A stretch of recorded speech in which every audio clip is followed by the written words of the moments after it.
Hey guys, welcome back to my channel, and today, as the title says, I'm going to be talking about rude guest experiences I had from working at Walt Disney World. I worked at Disney for 2 summers, summer of 2017 and 2018, in merchandise on an international Disney college program, and this is pretty much what happened. Just want to preface this and say I had so many amazing positive guest experiences from all my time working there. It's just that people seem to be more interested in the rude stuff, the negative stuff, the more dramatic stuff. So that's what's in this video. If you want to know the positive stories as well, more magical moments, please just let me know down below. I'll do another video on that very soon. I'm trying to do 2 videos a week right now, one vlog video and one sit down video talking to the camera like this about my experiences. So subscribe if you want to see that. But anyway, let's get into the video. So my first story came from when I was working at Mouse Gear in Epcot. I'm filming. My mum wants to, but oops. So my first story is from when I was working at Mouse Gear in Epcot, and it was the end of the night around 10 o'clock, so after illuminations had finished and when the store's pretty much slowing down, we're almost time to close. And this mum comes up to me and she says, "Do you have the Jessie doll in stock?" Obviously Toy Story Land opened this summer. All the Toy Story stuff was very, very popular. So I go over to where they usually are and there's just one, and I show it to the guest and she's like, "Yeah, well, you already saw that one, it's broken." So I check and the pull tie is broken, like she said, so I take that out and I said I'll go check in the back if we have any more. So I go to the back and check if we have any more, and we don't. I come back and tell her unfortunately this is it, but I do show that there are other locations in other parks that she can get it, even in Disney Springs, if she wants this Jessie doll. And she is with this little like 3-year-old girl who's pretty much asleep in her pram, and the mum just goes, "We need it tonight." And I was like, okay, well there's none backstage. She was like, "My kid will be devastated if she doesn't get this Jessie doll. We need it tonight." The kid is asleep in the pram. I don't think she really cares. So I'm just like, "I'm sorry, this is the situation. There is no doll that you can have." And then she's like, "We were in the Figment store earlier and they had it.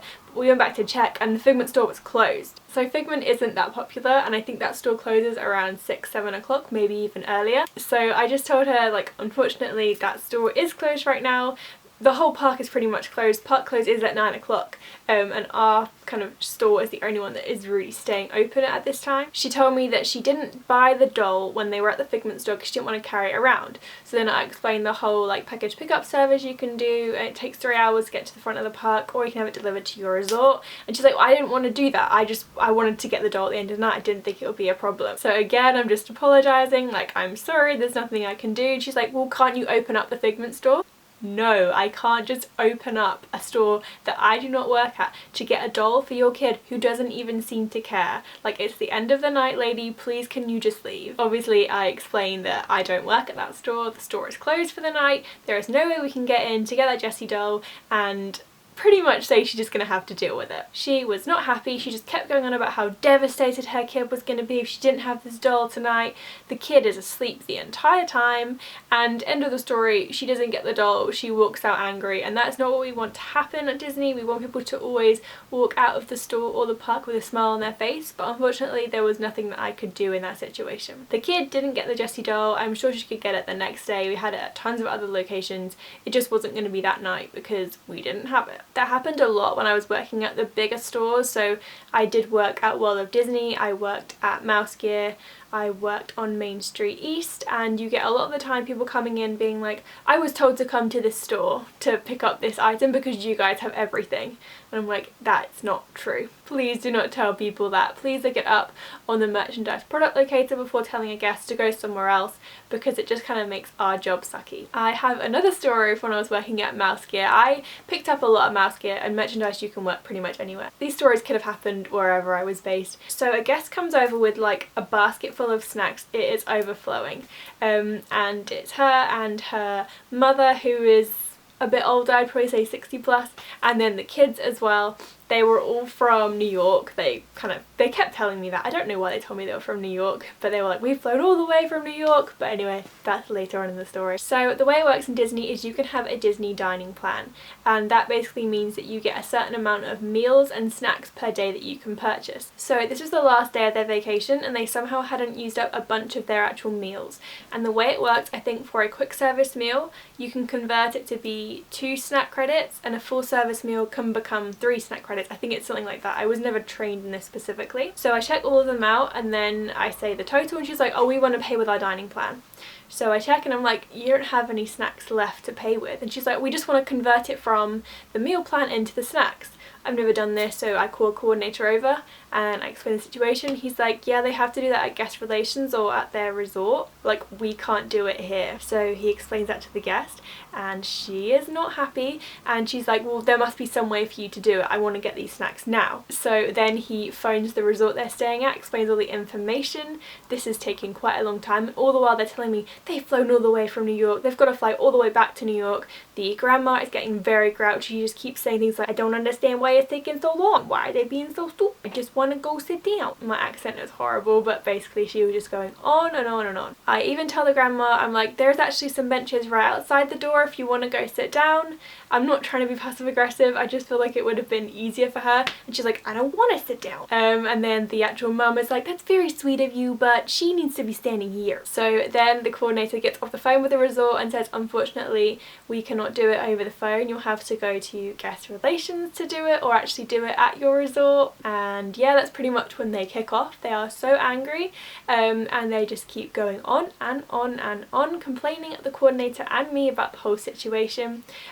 So then what we decide to do is to give them some snacks on the house on Mickey. It's called like a no strings policy. So we give them, I think, 9 of their snacks, the ones at the cheapest value, because you could go up to the value of like $50 is how much you can give a guest for free in one transaction. So we give them those and they walk away and that's pretty much it. But yeah, basically it just went on and on and on and on. I think it was like half an hour of trying to do this whole snack situation. And basically guests don't understand that we can't do everything everywhere. Like, we do not have the capacity to deal with dining plans in the location that I was in.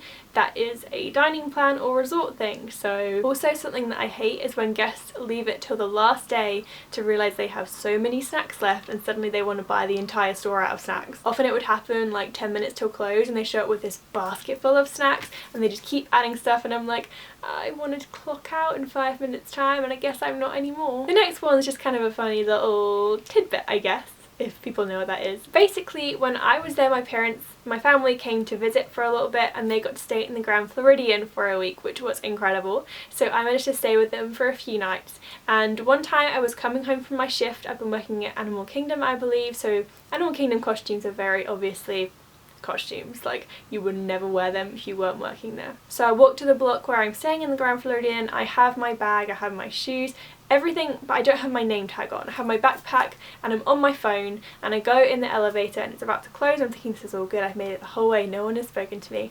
And then a family walks in to the elevator to share it with me. I'm like, okay, whatever, I'm still on my phone. Obviously I'm not working at this time. And then the dad in that family goes, do you know if they have ice on the floors? I'm like, sorry? And he's like, do you know if they have ice on any of the floors in the hotel? And I'm like, I'm sorry, I don't work here. And he's like, oh, okay. My costume doesn't match Grand Floridian at all, but whatever. Also, I'm on my phone, there's no name tag, I'm obviously not working. Then he asked me, what time does the cafe open in the morning? Again, I have to be like, I'm sorry, I don't work here, I do not know information. You can maybe call the front desk or whatever, but I have no obligation to talk to him. Like, I'm not working at all. And then finally he goes, oh, okay. So do they have a floor for the workers here? I don't know, something about the way he said the workers was just very condescending. He was really looking down on me and like there was a floor they were putting up the workers of Disney like in Grand Floridian. Firstly, of course they wouldn't house us in Grand Floridian, it's incredible. And second, I don't like your tone. But yeah, that was just like a little story I had which was kind of weird, and you get some not as nice people staying in the deluxe resorts, I've heard. Yeah. Another tiny little story that I had was when I was working at Tower of Terror gift shop. So basically they have these little bellhop ding things, you know, the things they have on the counter. So we had them in the store and people would walk past all night and ding it and be on their way and just kind of get used to it. But then one time I was fixing the store, so I wasn't behind the register, and suddenly I just hear ding ding ding ding ding. And I turn around and this guest is standing at the register with her stuff waiting to pay. And I'm like, oh, I'm so sorry. And she was just like, we were waiting. I'm sorry. You don't summon me by dinging the bell. That's just rude. But yeah, that's just like a tiny little story that kind of annoyed me. And then the next story comes from when I was working at World of Disney and I was checking a guest out, and it was a dad and his daughter, and they were both clearly very tired, but the daughter was very excited for whatever merchandise she was getting, I don't remember. So it gets to the end and I say your total was, I don't know, $48 or whatever, and then the dad says, so how much do you need to give her? So she pulls out her wallet and gives over like $60 or whatever. So then the dad pays, and then he says to the daughter, how much change do you get? So obviously he stops me just in time before I have said how much change they are going to have. And then the daughter, she's around 9 or 10. He was like, come on, work it out. And what followed was the most painful 10-15 minutes of my life of this dad like basically bullying his daughter at the register because she couldn't figure out how much change to give, and she was just saying random numbers because she didn't know, and the dad was like, she clearly doesn't want it enough, we're gonna leave, and she was like, no, I can work it out. This girl is literally almost crying, and the dad's like, well, if you can't figure out how much change you're supposed to give, you're not having it. I was trying to help the kid out with like, oh, if you work up from this number it could help to get to like a whole, and the dad's like, nope, she needs to do it herself. And then the mum comes over and is like, there's a super long line, come on, we can just do this at home, and he's like, nope, she needs to do it now, I don't care about the line, I don't care about anything, she needs to know how much change she's gonna get. So eventually the kid kind of figures it out with a lot of help, and around, like I say, 10-15 minutes she's pretty much in tears at this point to get whatever it was, her plush or her sweatshirt or something, and then the dad takes the change, he doesn't even say thank you and just walks away and leaves the kid to take the bag, and it was just a very uncomfortable experience. I don't think that is the time or place to be doing that. The kid is on vacation, she's supposed to be having fun, this is supposed to be a nice thing, and you're basically embarrassing her in front of someone she doesn't even know. Also the fact that like World of Disney is a very busy store, and he was taking up a long time at my register when there's a lot of guests waiting to check out as well, so it was very inconsiderate. Final story I had is, again, strangely in Mouse Gear. I don't know why I have so many stories from this. So basically in Mouse Gear we had a whole section in the middle during the summer for Pixar clothing, plushes, toys, whatever. And a guest comes over and says, so we want this up shirt, it was like the Russell one with all the patches on, very cute, and she's like, but we only have it in these sizes and we want it in, let's say, a medium.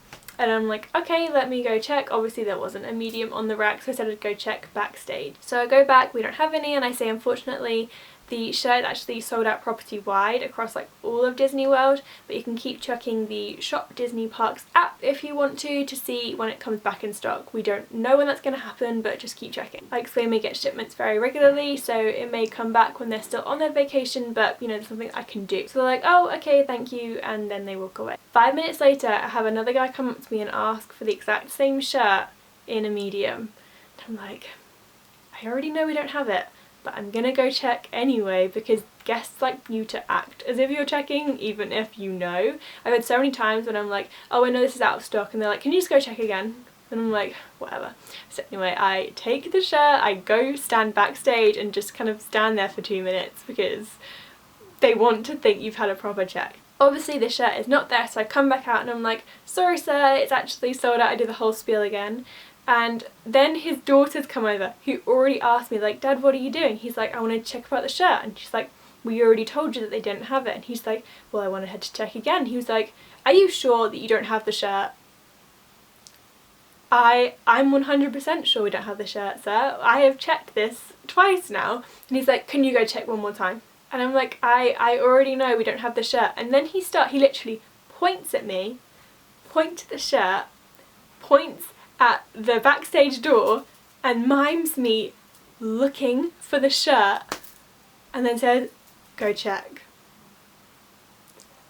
Wow, that was an experience. So I go backstage, I go stand on my phone for a couple minutes because I know this shirt is not there, this shirt is not anywhere. Come back out, and the dad, obviously I say to him, we don't have the shirt, sir, sorry. And he's like, I don't understand why you don't have this shirt. And I'm like, it's a very popular shirt, it just only recently came out. Pixar is very popular, I am sorry, this shirt is not here or anywhere. He leaves, he doesn't even say thank you for checking. The daughters just kind of say like, oh, I'm sorry, and then leave, but it's just like the most awkward thing because I don't know, why do people think they can treat cast members like trash like that? Like, I'm sorry you're frustrated you couldn't get the item you wanted, or the line is too long, or something is shut down, but we can't do anything. I know Disney is supposed to be magical, but my pixie dust is in short supply at the end of the night when you're being rude to me. I don't feel like sprinkling that stuff around. That's pretty much all the stories I have for now. I hope you enjoyed this. I have many more stories of weird questions guests have asked me, weird experiences I've had, just generally kind of weird stuff that's happened as well as being rude. So if you want to hear those, please let me know. Give us a thumbs up if you enjoyed it. Please subscribe down below for more Disney Storytime content, and I will see you next time. Bye!